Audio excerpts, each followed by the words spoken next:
Selamat berjumpa kembali dengan mata kuliah MKE kelas E. Yang terakhir kemarin kita sudah belajar tentang turbin uap, ya kan? Yaitu sebuah turbin yang diputar atau digerakkan oleh uap, ya kan? Karena uap memiliki energi, yaitu energi tekanan, energi panas, dan ketika dilewatkan sudu memiliki energi kinetik. Ya, kemudian dari energi kinetik itulah berubah menjadi energi putaran yang dikeluarkan lewat poros turbin. Nah, yang poros itu kemudian dikupling dengan generator, lalu generator itu menghasilkan listrik itu pada saat turbin uap. Nah, sekarang kita sedikit berbeda. Kalau yang akan kita pelajari ini adalah turbin gas, jelas fluidanya sangat berbeda. Yang satu turbin uap, fluidanya adalah uap. Yang ini turbin gas, maka fluidanya adalah gas, ya. Nah, turbin gas kalau Anda perhatikan di slide saya yang pertama ini, secara umum adalah seperti ini. Ini secara umum, ya, yang paling umum, yang paling sering terlihat adalah seperti ini, ya kan? Di depannya itu ada kompresor, ini kompresor. Jadi dia sebelum masuk ke ruang bakar itu dikompres dulu supaya tekanannya menjadi tinggi. Setelah tekanan tinggi maka dia dibakar di sini, ya. Lalu hasil pembakarannya ini keluar lewat nozzle menubruk sudu-sudu turbin gas. Lah kemudian setelah menubruk sudu-sudu turbin gas dia keluar ke sini. Nah, keluarnya ini tergantung dari pemakaian si turbin gas itu sendiri. Kalau dia itu untuk pesawat, maka keluaran ini harus masih punya tenaga, ya, masih punya tenaga dorong. Tapi kalau untuk yang stasioneri pembangkit listrik, misalkan di perusahaan, di kilang minyak, ataupun di pabrik-pabrik yang dia menggunakan listrik membuat sendiri menggunakan turbin gas, maka keluarannya ini tidak digunakan untuk mendorong, ya. Jadi tekanannya sudah rendah, kecepatannya pun sudah rendah. Kalau untuk mendorong, tekanannya masih lumayan besar, kecepatannya juga luar biasa. Karena kecepatan tadilah yang untuk mendorong, misalkan untuk pesawat, ya, dia bisa mendorong ke sana. Ya, ini secara garis besar Anda sudah tahu bahwa turbin gas adalah seperti ini. Jadi yang bagian depan ini adalah bagian dingin, yang bagian belakang ini adalah bagian panas. Ya, kita ke slide berikutnya. Nih, ini untuk mesin pesawat terbang. Ini mesin pesawat terbang. Mesin pesawat terbang itu yang paling penting. Jadi selain dia memutar generator untuk menghasilkan listrik, yang paling penting adalah ini, seperti tadi kita sudah katakan bersama-sama bahwa yang paling penting keluaran ini harus masih bisa mendorong, ya. Salah satu mesin konversi energi yang banyak digunakan adalah turbin gas. Ya, turbin gas itu memang banyak, terutama untuk pembangkit listrik atau untuk yang paling ini adalah penerbangan untuk pesawat, karena banyak sekali pesawat yang menggunakan turbin gas.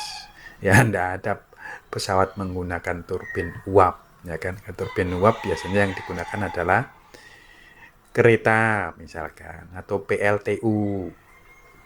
Turbin gas adalah pesawat yang paling umum menggunakannya, ya kan?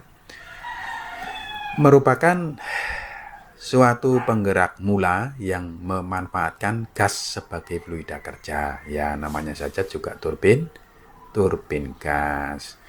Di dalam turbin gas, energi kinetik dikonversikan menjadi energi mekanik punya putaran yang menggerakkan roda turbin sehingga menghasilkan daya. Nah, bagian yang turbin yang berputar itu disebut rotor, sama dengan pada waktu turbin uap. Pokoknya bagian yang berputar itu adalah disebut rotor, sedangkan bagian yang tidak berputar disebut stator. Rotor sendiri dapat diartikan sebagai roda turbin, sedangkan stator dapat diartikan sebagai rumah turbin. Ya, karena rumah turbin ini tidak ikut berputar kan. Nah, kalau rumah turbin berputar, bagaimana cara memasangnya? Ya kan? Bagaimana cara kita mau memanfaatkannya kalau semuanya berputar? Nah, maka rumah turbin ini adalah selain sebagai komponen yang tidak berputar, dia juga sebagai pelindung daripada rotor, supaya pada saat berputar tidak kemasukan benda keras sehingga sudu-sudunya adalah patah. Rotor memutar poros daya yang menggerakkan beban seperti generator listrik, pompa, dan lain sebagainya. Itu kira-kira ya turbin gas. Kita ke selanjutnya. Nah, sekarang prinsip kerja. Prinsip kerja turbin gas ini sebetulnya sederhana, ya, cuman komponennya di situ yang sangat rumit kalau Anda membongkar turbin gas. Mungkin kalau suatu saat Anda PKL di kilang minyak atau namanya pengeboran minyak lepas pantai atau rig, ya, atau rig. Di situ listriknya itu disediakan dengan menggunakan turbin gas. Lah itu kalau Anda pas beruntung PKL di situ, itu setelah, karena turbin gas ini setelah sekian jam itu dibuka, dibersihkan, dimandiin, diganti partnya yang sudah aus dan lain sebagainya. Kalau Anda beruntung maka pas ketemu jadwal pembongkaran, pas ketemu jadwal pembersihan, maka Anda bisa ikut terjun langsung di situ membersihkan, ya kan, pakai deterjen biasanya. Saya pas waktu PKL dulu seperti Anda mahasiswa itu pas kebetulan pas dibuka, pas di maintenance, sehingga saya bisa bersama-sama para teknisi di situ ikut juga bekerja membersihkan itu. Jadi waktu itu perusahaannya adalah perusahaan PT Arko, tapi tidak tahu sekarang apakah masih ada atau sudah berganti nama. Jadi di lepas pantai Cirebon itu ada kilang minyak di situ, ada penghasil minyak di situ di lepas pantai, ya. Kami kalau kerik itu pakai speedboat, dan itu tidak setiap hari karena anak-anak PKL atau mahasiswa-mahasiswa yang PKL itu hidup di dalam rig situ. Saya sendiri sekitar berapa dulu ya, 2 bulan atau 3 bulan ya, karena PKL-nya memang lama waktu itu. Jadi ya makan, minum, mandi sudah ada di situ. Jadi Anda tidak perlu belanja, membuat makanan, belanja, mencari beras, mencari apa, tidak perlu. Karena semua orang yang di situ makannya sudah ditanggung. Bahkan sampai kebersihan baju kamar pun ditanggung. Jadi Anda tinggal ikut bekerja sama mereka, ya. Ikut bekerja sama mereka, entah mutar baut pompa, entah apa, pokoknya ya bekerja di situ sambil mengerjakan tugas PKL yang diberikan oleh dosen.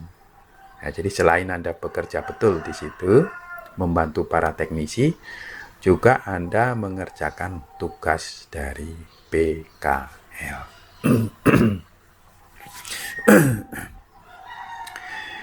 Nah, itu juga bahkan laporan, saya dulu laporannya itu membuatnya juga di situ, ngeprint juga di situ, sehingga kita sudah tidak bermodal sama sekali. Pokoknya pulang laporan sudah jadi, sudah ditandatangani. Nah, ditandatangani supervisor lapangan, sehingga dosen itu mengeceknya setelah dia pulang. Nah, setelah dia pulang sudah lengkap, sudah ditandatangani supervisornya. Supervisornya sudah oke, berarti semua kerjaan yang diberikan oleh supervisor di perusahaan itu sudah beres, ya kan? Termasuk jadwal itu sudah ada semua di situ. Ya, jadi itu memang PKL yang betul itu adalah seperti itu. Jadi tidak dosennya dulu yang bertanda tangan, kemudian orang perusahaan yang bertanda tangan, tapi orang perusahaan bertanda tangan dulu, bahkan memberikan nilai lebih dulu. Jadi karena laporan dibuat di tempat, maka langsung dicek bahwa laporannya ini benar apa salah, kemudian dinilailah di situ. Jadi dinilai oleh supervisor. Selain laporannya yang dinilai, juga pekerjaan Anda pada saat bekerja sama anak buah supervisornya ini, sama timnya mereka, itu dinilai.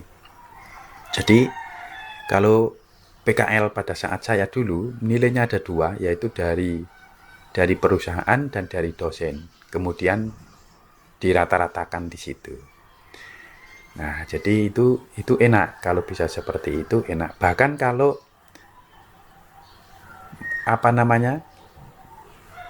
perusahaan itu besar seperti perusahaan Freeport, kalau Anda PKL di situ, itu Anda memperoleh gaji, ya. Jadi pada waktu zaman saya itu, kalau orang PKL di Freeport itu bisa gajinya 1,5 juta. Itu pada tahun sebelum Krismon 97. Itu mahasiswa loh ya. Mahasiswa, bukan orang bekerja loh. Itu orang PKL. Tetapi kalau di Freeport waktu itu adalah harus 6 bulan. Nah, jadi Anda bayangkan 6 bulan. Lah kalau sekarang Anda PKL 6 bulan, maka sudah boleh ikut kuliah Merdeka Belajar. Sehingga dalam waktu 6 bulan itu Anda selesai, Anda dapat nilai, Anda dapat sertifikat, Anda dapat gaji, ya, Anda dapat gaji, dan tidak perlu nanti sampai di kampus menyusun skripsi lagi. Karena dalam waktu 6 bulan itu Anda sudah PKL-nya sudah lunas, skripsinya nanti berasal dari laporan kerja praktek itu sendiri yang selama 6 bulan itu, maka dikatakan sama dengan magang karena 6 bulan. Kalau PKL yang sekarang kan paling 1 bulan ya. Iya. Kalau dulu itu 3 bulan sampai 6 bulan itu ada perusahaan yang memberikan PKL. Boleh Anda PKL di saya, tetapi syaratnya harus 6 bulan. Misalkan seperti itu. Ya. Oke, kita kembali ke sini. Udara, prinsip kerjanya ya, udara masuk ke dalam kompresor melalui inlet. Proses ini disebut dengan proses hisap. Jadi inletnya mana? Ini di sini, di air intake ini ya. Ya, ini di depan sini, di depan paling depan. Jadi kalau Anda turun dari pesawat, kemudian dari pintu depan, kemudian nengok ke belakang, itu ada yang menggelantung besar-besar di pesawat itu, di sayap itu, yang ini kelihatan berputar, ya kan? Kelihatan berputar. Nah, itulah inletnya di situ. Udara masuk lewat situ, ya. Lalu masuk ke kompresor, dan kompresor itu berfungsi mengisap dan menaikkan udara tersebut, menaikkan tekanan udara ya. Jadi dia setelah diisap oleh kompresor ini, lalu ini kan ruangannya semakin sempit ini, semakin sempit ya, maka tekanan udara itu meningkat. Nah,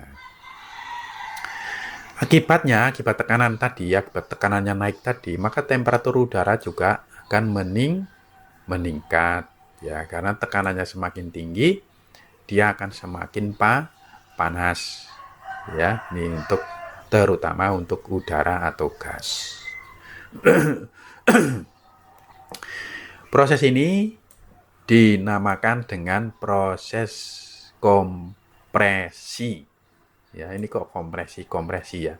Kompresi kalau secara teoritis kompresi isentropis. Ini bukan kompresi. Proses kompresi isentropis. Nah, tuh. Kemudian udara yang telah dikompresi ini masuk ke dalam ruang bakar. Nah, di dalam ruang bakar itulah bahan bakar disemprotkan sehingga bercampur dengan udara tadi dan menyebabkan proses pembakaran. Proses pembakaran tersebut berlangsung dalam keadaan tekanan konstan sehingga dapat dikatakan ruang bakar hanya untuk menaikkan temperatur. Jadi ya tekanannya tidak berubah secara signifikan setelah mencapai di ruang bakar ini, tapi hanya menaikkan temperatur ini, ya, temperatur. Karena tekanan di sini sudah dibuat oleh kompresor, kemudian dinaikkan temperaturnya. Kalau temperaturnya lebih panas, maka energi yang dimilikinya juga lebih tinggi. Itulah fungsinya pemanasan. Fungsinya pembakaran, ya kan? Kalau di motor bakar, ya itu bisa pada saat pembakaran itu tekanan juga ikut naik, ya kan? Tekanan juga ikut naik. Lalu tekanan itulah akan mendorong daripada udara, lalu udara nanti akan menggerakkan turbin ya. Tapi kalau di turbin gas di sini, jadi pembakarannya terjadi pada tekanan konstan. Gas hasil pembakaran tersebut dialirkan ke turbin gas melalui suatu nozzle. Ini melalui suatu nozzle ya, yang berfungsi untuk mengarahkan aliran tersebut ke sudu turbin. Daya yang dihasilkan oleh turbin gas tersebut ya digunakan untuk memutar kompresor itu sendiri dan memutar benda lainnya seperti generator listrik dan lain sebagainya. Setelah melewati turbin gas ini, maka gas dibuang keluar melalui saluran belakang atau exhaust. Jadi dibuang melewati exhaust ini. Jadi tadi di kompresor ini adalah udara ditekan secara isentropis. Kemudian di sini adalah terjadi pembakaran, itu di ruang bakar ya. Di ruang bakar terjadi pembakaran dan pemasukan bahan bakar juga di situ. Lalu setelah hasil pembakaran dia melewati turbin, ini turbinnya, lalu keluarlah lewat exhaust. Nah ini yang tadi dikatakan bahwa kalau untuk pesawat ini masih punya tenaga ya, masih harus punya tenaga. Kalau untuk pembangkit listrik saja tidak perlu ini punya tenaga, yang penting di turbin gasnya ini, itu kalau pembangkit listrik. Atau untuk yang stationary itu tidak bergerak ya. Oke, itulah prinsip kerjanya. Saya harap Anda sudah bisa memahami. Pokoknya ya udara masuk lewat inlet, kemudian dikompres sama kompresor ke dalam ruang bakar.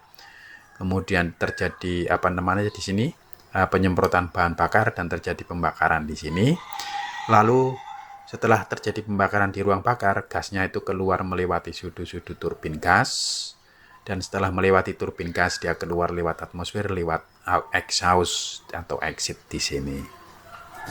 Begitu ya, prinsip kerjanya sederhana saja ya. Kita lanjut.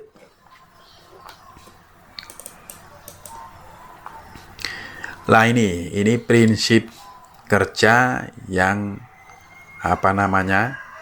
Anda sudah pelajari kalau tidak salah di termodinamika 2, yaitu yang disebut dengan siklus Brayton.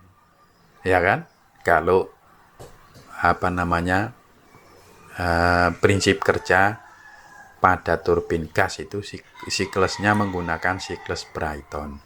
Tetapi kalau pada turbin uap dia menggunakan siklus Rankine. Nah, masih ingat apa sudah lupa kira-kira?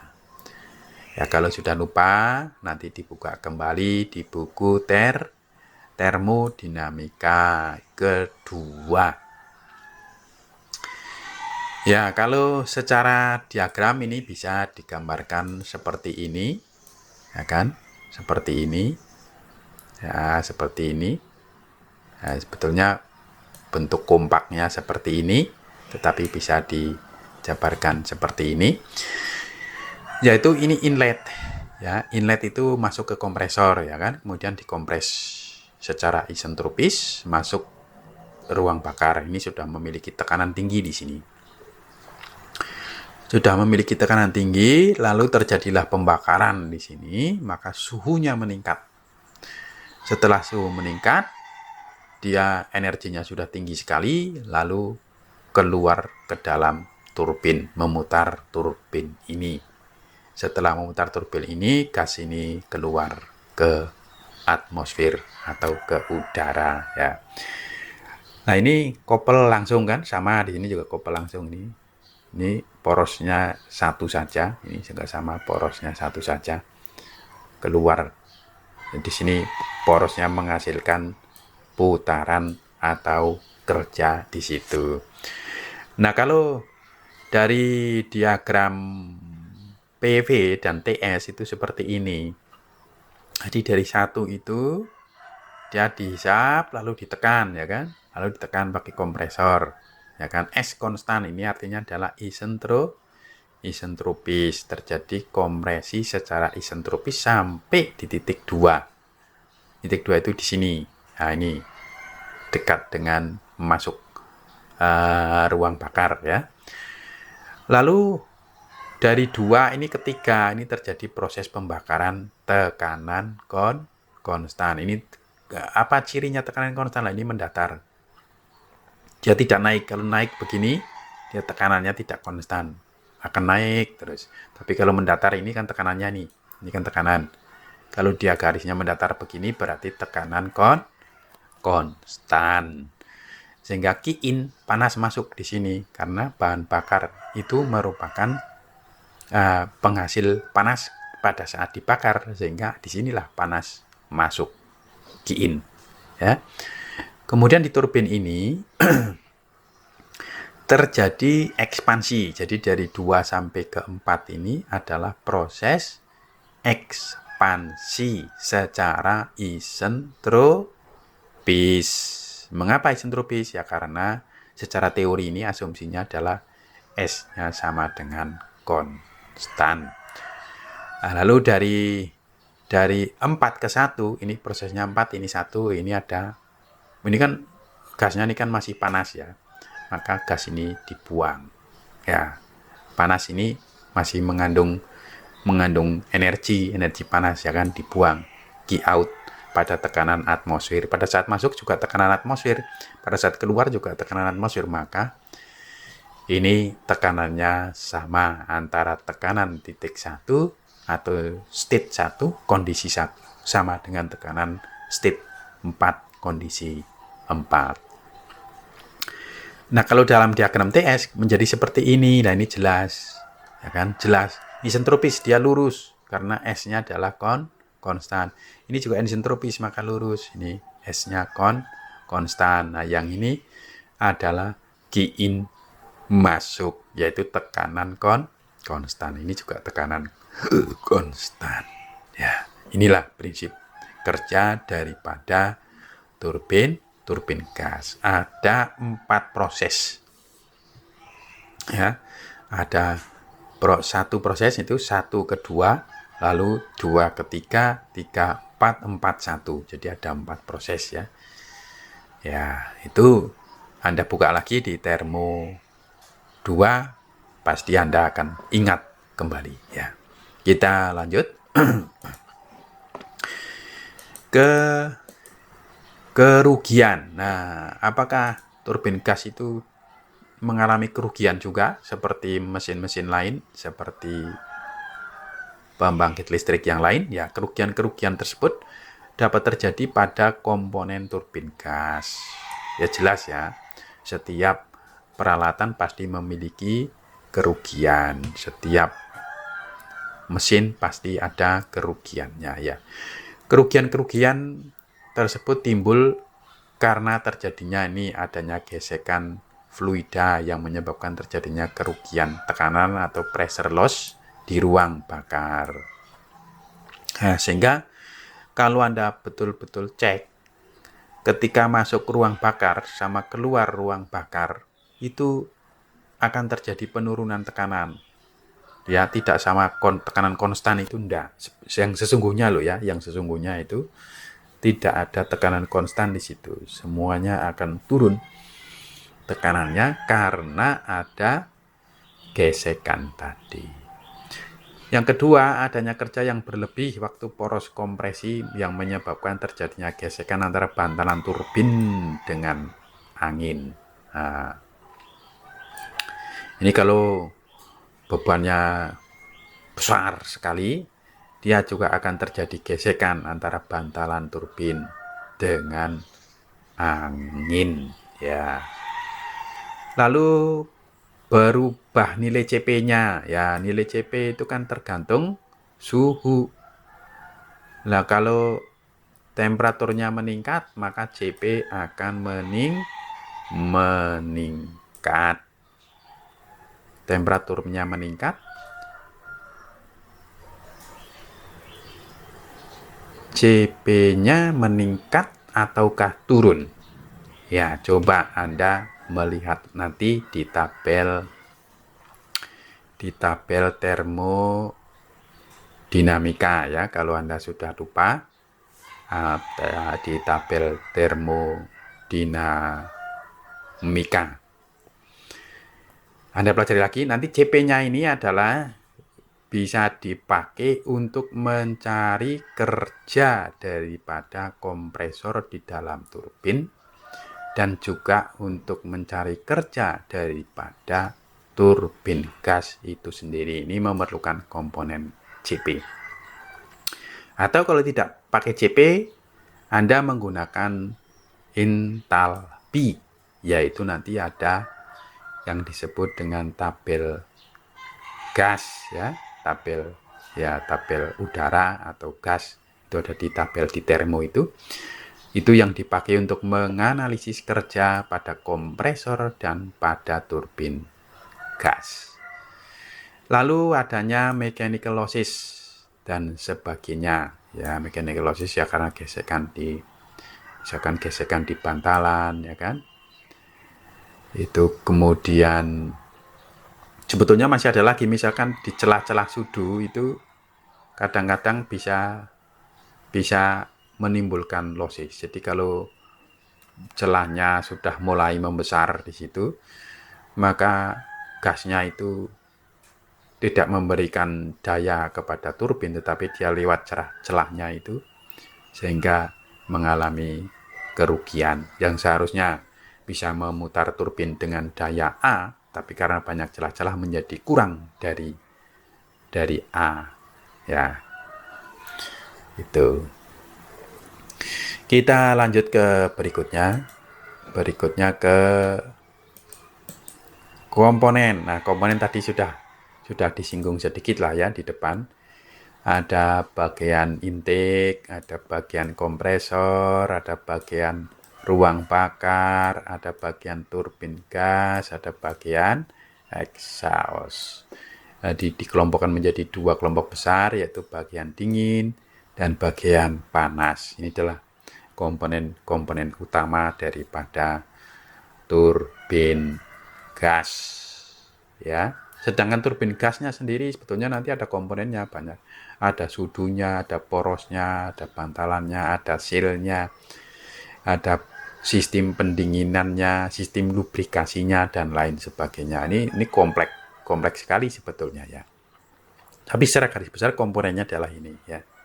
Komponen ini yang bisa disebut itu adalah sebuah mesin turbin gas adalah kalau ada seperti ini komplit ya. Ada komplit.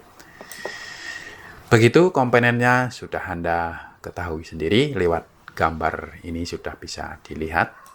Ya, kita lanjut saja. Nah, ini turbojet. Sekarang turbojet. Nah, Anda pernah naik pesawat yang besar itu? Nah, Anda melihat benda seperti ini di bawah sayapnya, bukan?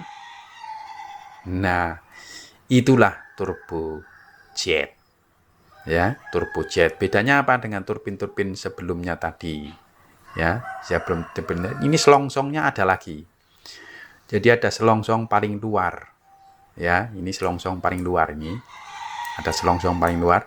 Kemudian aliran udaranya juga ada dua. Ini satu di sini, satu yang lewat kompresor.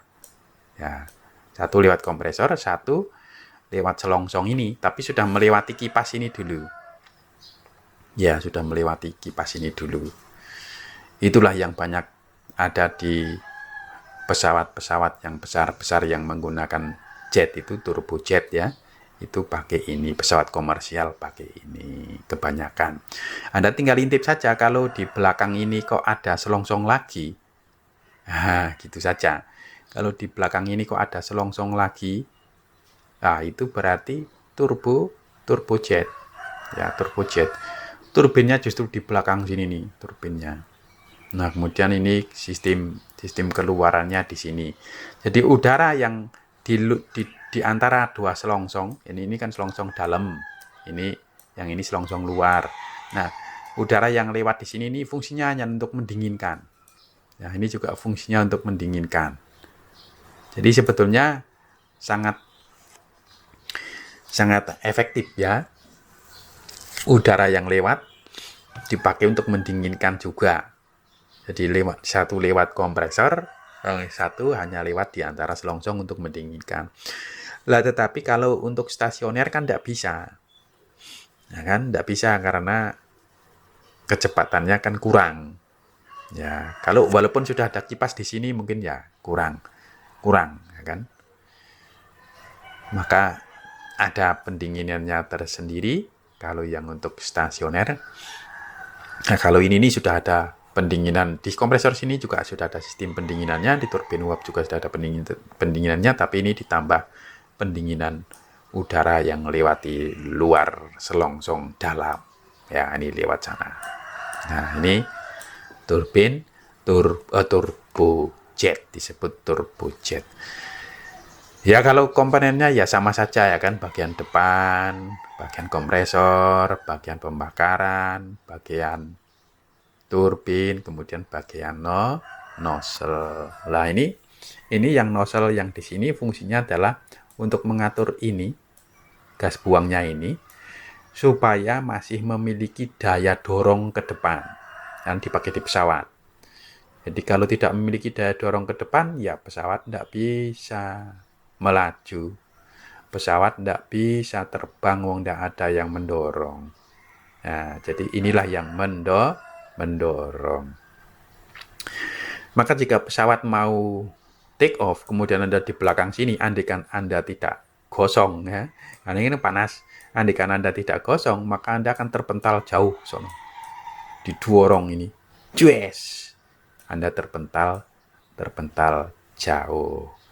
Itulah kira-kira beberapa prinsip kerja turbin gas. Kita lihat yang model lain yang bukan turbojet. Coba ada apa enggak, kita slide berikutnya. Ini turboprop. Lah ini kalau Anda masih ingat naik pesawat yang kecil itu, pasti di sayapnya itu ada baling-baling ini. Ya, atau ada yang bagian depan malah di ujungnya itu, di hidungnya itu ada yang diletakkan seperti ini, ada yang di baling-balingnya ada di sayap-sayapnya itu, ada yang hanya satu di kiri, satu di kanan, ada yang dua di kiri, dua di kanan. Itu termasuk turboprop. Ya, turboprop. Jadi ini diputarkan oleh turbin gas ini. Turbin gasnya ya hasilnya dari pembakaran juga, sama, kalau prinsip kerjanya di sini sama. Ya kan? Cuman dia di depan kompresor ini masih porosnya masih panjang ke sono, kemudian di sini ada roda gigi untuk mengurangi putaran di sini, sehingga ini lebih ringan memutar ininya. Maka itu bedanya, ya kan. Kalau tadi kan tidak ada, tadi kan hanya keluar sini, ini keluarannya juga beda, ini exhaustnya beda, ya kan. Mendorongnya hanya kecil saja, ini mendorongnya hanya kecil saja, dan mendorongnya ke arah sana, ini supaya bisa naik. Kemudian ini untuk melaju, ya, untuk melaju ke depan baling-baling ini, ya. Itu bedanya turboprop dengan turbojet. Jadi kalau Anda suatu saat pergi ke Jawa atau kemana naik pesawat, Anda perhatikan apakah pesawatnya pakai turbojet, apakah pesawatnya pakai turboprop, ya. Oke, kita lanjut. Kita sudah tahu ada turboprop, sudah tahu turbojet, ya. Masih ada lagi yaitu turbo shaft. Nah, ini shaftnya diperpanjang. Ini maksudnya apa? Maksudnya adalah untuk keperluan tertentu, misalkan generator listrik, misalkan untuk memutar pompa, misalkan untuk menggerakkan apalah, benda apa yang perlu diputar, maka menggunakanlah ini turbo shaft, ya. Kalau dia dipergunakan untuk pembangkit listrik yang stasioner, ya ini dibuang saja, tidak perlu memiliki daya dorong, tidak perlu memiliki kecepatan tinggi. Tapi kalau dipakai untuk pesawat, ini harus masih memiliki tekanan tinggi. Tapi rata-rata tidak turbo shaft, ya. Kalau untuk pesawat rata-rata ya turbojet atau turboprop. Atau ada lagi satu turbofan, ya. Turbofan itu juga bisa, ya. Turbofan itu masih punya tenaga, itu waktu keluar dari exhaustnya ini, gasnya itu masih punya tekanan dan punya kecepatan tinggi, ya, sehingga bisa mendorong pesawat. Nah, kalau ini boleh saja ini dipasang generator di sini untuk menghasilkan listrik, ya. Oke, kita lanjut. Ini turbo shaft, shaftnya diperpanjang ke belakang. Kemudian turbofan. Nah, cirinya apa? Kipasnya ini besar nih. Kipasnya lebih besar. Turbofan ini kipasnya lebih besar. Kemudian di sini ada dua bagian. Jadi sebelum kompresor itu ada ini. Ada low pressure kompresor. Jadi kompresornya ada dua. Low kompresor sama high kompresor. Kalau tadi low kompresor sama high kompresor itu jadi satu saja, ya. Kalau ini ada dua terpisah, ini turbofan. Kemudian ini tenaganya, kalau turbofan itu banyak sekali digunakan di sini, ya, banyak sekali digunakan untuk mendorong. Nah, ini jadi pesawat ini juga ada yang menggunakan ini, ya kan, menggunakan ini. Tapi kalau prinsip kerjanya sama lah, masuk kompresor, ditekan, masuk ke ruang bakar, lalu terjadi pembakaran, lalu hasil pembakarannya adalah menubruk sudut turbin, turbinnya menjadi berputar. Keluar dari sudut turbin, kalau untuk pesawat harus masih memiliki tenaga atau power di situ. Itu saja kesimpulannya, ya. Kita kasih ini contohnya adalah Garuda. Nah, ini Garuda ini Anda perhatikan, ini di belakang ini masih ada selongsongnya ini, ya kan? Ada selongsongnya moncong ke belakang. Ini yang depan. Nah, kemudian selongsongnya ini kemungkinan besar adalah turbojet, ya. Turbojet Garuda Indonesia. Ini gambar pesawat, jadi yang menggunakan turbin gas itu. Perhatikan di sayapnya ada benda yang besar di sini, dan kalau Anda lihat di ujung sini ada putaran kipas di situ. Jadi sudah tahu sekarang ya. Tidak bertanya-tanya lagi kalau naik pesawat itu apa sih yang putar-putar kipas-kipas. Oh, ternyata itulah apa pesawat itu bisa bergerak. Kalau tidak ada itu tidak bisa. Oke, kita lanjut ke sekarang turbin gas untuk industri. Nah, untuk industri itu kan stasioner. Tidak untuk terbang, tidak untuk lari kencang. Ya, makanya dia disambunglah dengan generator untuk menghasilkan listrik. Nah, di sini selain generator dia juga ada motor starter. Motor starter ini untuk menghidupkan lebih awal ya, pada saat awal.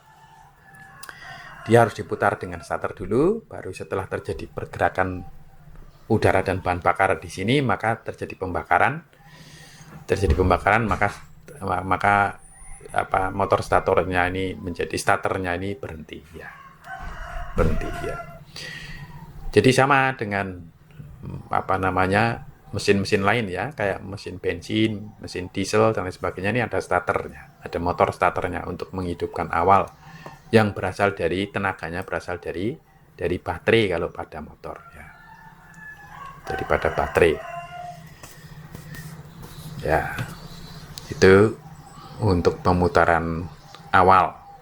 Ini kalau di turbin gas seperti ini bisa dari listrik PLN. Ini motor starternya menggunakan listrik duluan sebelum dia menghasilkan listrik, atau dia punya cadangan baterai ya, tapi biasanya sih dia sudah ada listrik karena ini butuh besar. Untuk turbin gas itu butuh besar kalau turbin gasnya adalah besar.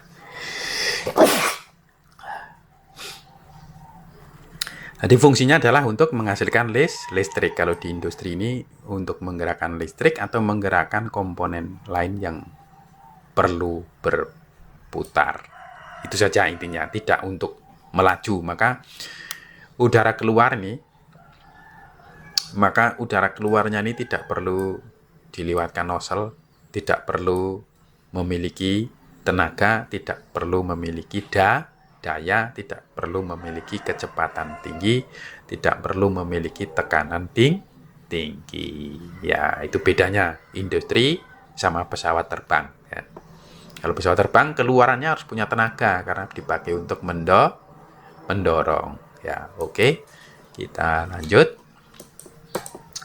Ini komponen ruang bakar. Jadi ruang bakar sendiri ada komponennya ini. Komponennya macam-macam. Nah, ternyata di sini dia juga menggunakan busi ya, spark plug ini menggunakan busi. Ini setelah di sini mencapai tekanan tinggi, bahan bakarnya di sini menyemprot, lalu percampuran antara udara dengan bahan bakar pada suhu tinggi, kemudian dibantu percikan api di sini, maka terjadilah pembakaran. Ini full nozzle. Jadi ini nozzle bahan bakarnya untuk menyemprotkan bahan bakarnya.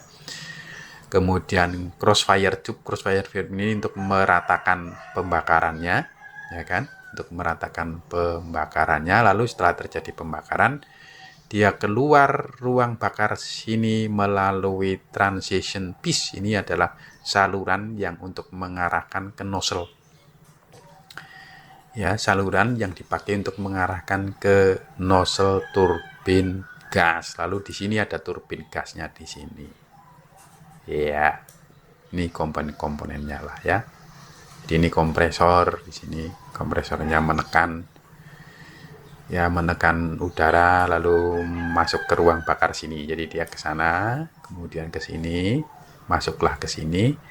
Lalu ada semprotan bahan bakar, lalu ada percikan api, lalu terjadilah pembakaran. Nah, ini komponen ruang bakar. Jadi ada nozzle, ada vortex generator. Vortex generator itu untuk menghasilkan putaran yang vortex ya, putaran yang memutar. Aliran yang memutar, menghasilkan aliran yang vortex, aliran yang memutar. Kenapa harus dia diputar-putar di sini? Supaya bahan bakarnya bisa mencampur rata dengan udara ya. Oke, itulah komponen daripada ruang bakar ya secara sekilas. Anda boleh mendalami ini, mencari materi sendiri karena kita di MKE ini waktunya terbatas dan juga ya materinya sangat banyak tapi waktunya terbatas. Oke, kita lanjut ke berikutnya, yaitu ke sini.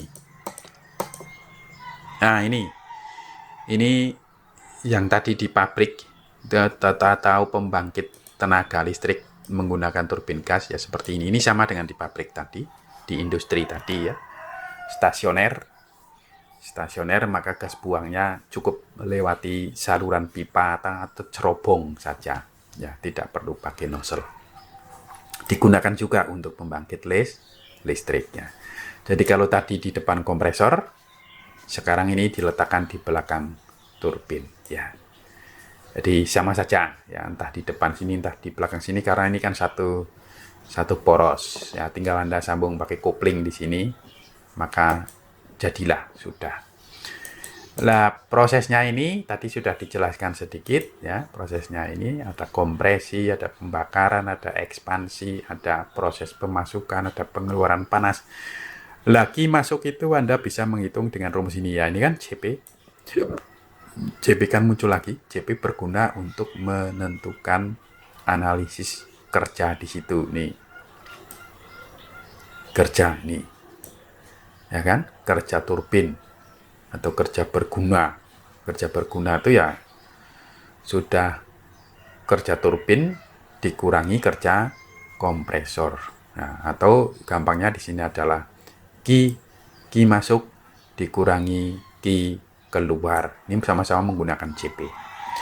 Ya, ini saya harap Anda belajar lagi di termodinamika. Nanti kalau ada soal yang berkaitan dengan ini, maka harapan saya Anda bisa menjawab, karena ini yang proses begini ini sudah dipelajari di termodinamika 2. Lalu kita lari ke terakhir, yaitu efisiensi. Nah, efisiensi sama dengan kerja berguna dibagi Q masuk. Nah, sedangkan kerja berguna ini tadi Q masuk min Q keluar, maka Q masuk min Q keluar dibagi Q masuk kali 100%. Kapasitas panas udara secara umum adalah ini ya, tapi dia sebetulnya bervariasi terhadap suhu. Ya, jadi nanti ada di tabel, Anda tinggal melihat saja pada suhu berapa, maka CP-nya dapat pada suhu berapa, CP-nya ada yang sesuai dengan temperatur yang Anda gunakan. Saya kira cukup sampai di sini dulu pertemuan untuk kali ini. Kita semoga bermanfaat dan kita bertemu di video berikutnya. Terima kasih.